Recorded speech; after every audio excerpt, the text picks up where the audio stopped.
और श्री राहुल गांधी जी जैसा भारत के इतिहास में अपरिपक्व नेतृत्व तो कभी देखने को नहीं मिला। श्री राहुल गांधी जी जितने भी आरोप लगाते हैं वो सब टाइम फिस हो जाते हैं।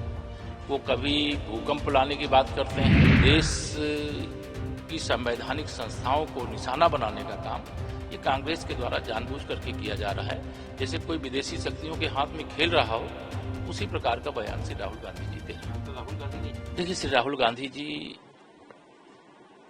नेता प्रतिपक्ष हैं, लेकिन आज मैं यह कह सकता हूं कि देश को जिस प्रकार से आज आगे बढ़ाने वाले अत्यधिक परिपक्व माननीय प्रधानमंत्री जी मिले हैं, सत्ता पक्ष मिला है, उतना ही अपरिपक्व विपक्ष मिला है।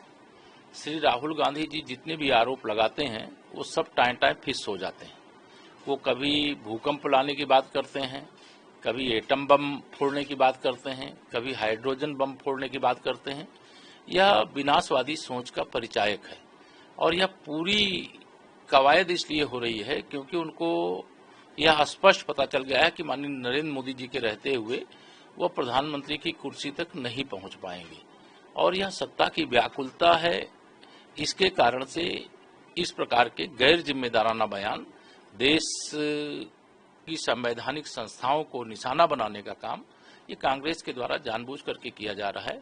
जैसे कोई विदेशी शक्तियों के हाथ में खेल रहा हो, उसी प्रकार का बयान श्री राहुल गांधी जी दे रहे हैं। तो राहुल गांधी ने बदलेगा, जेजी का जिक्र किया।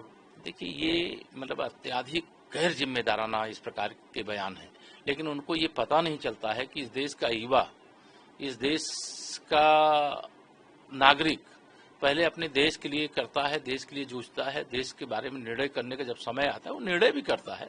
और यह कोई राजतंत्र वाली व्यवस्था नहीं है कि कौन होए हमें कहानी, चेरी छोड़ना होए इब्रानी। अब तो समय वो आ गया है कि जनता जिसको चाहती है उसको चुनती है, जिसको चाहती है देश और प्रदेश की बागडोर सौंपती है। यह कांग्रेस लगातार चुनाव हार रही है, इसके कारण बौखला गई है और श्री राहुल गांधी जी जैसा भारत के इतिहास में अपरिपक्व नेतृत्व तो कभी देखने को नहीं मिला। सर, गृह मंत्री अमित शाह ने जिस तरह से बिहार में चुनाव होने वाला है, उससे पहले राहुल गांधी की यात्रा को बचाओ यात्रा है और अगर महागठबंधन की सरकार आती है तो घुसपैठ बढ़ जाएगी। देखिए, माननीय गृह मंत्री जी ने जो कहा है वो कोई गलत नहीं कहा है। इनका एक सूत्री लक्ष्य रहता है कि घुसपैठिए इनके वोटर हो सकते हैं, इसलिए उनको वोटर बनाओ, उनको भारत में लाकर बसाओ, भारत का जो डेमोग्राफी है उसको गड़बड़ करो। यह एक सूत्री कांग्रेस का एजेंडा रहा है। कांग्रेस के शासन में आतंकवाद, कांग्रेस के शासन में नक्सलवाद, कांग्रेस के शासन में अलगाववाद, यह पूरा देश जानता है। अब ये सब समाप्त हो रहा है, विकास के पथ पर देश आगे बढ़ रहा है और यह कांग्रेस को सहन नहीं हो रहा है। उनको लग रहा है कि आने वाले समय में उनके हाथ में सत्ता नहीं रहेगी। हमसे जुड़े रहने के लिए हमारे YouTube चैनल को सब्सक्राइब करें और नई वीडियो की नोटिफिकेशन के लिए बेल आइकॉन को दबाएं। अगर आप ये वीडियो Facebook पर देख रहे हैं तो लाइक जरूर करें और ज्यादा से ज्यादा शेयर करें। धन्यवाद।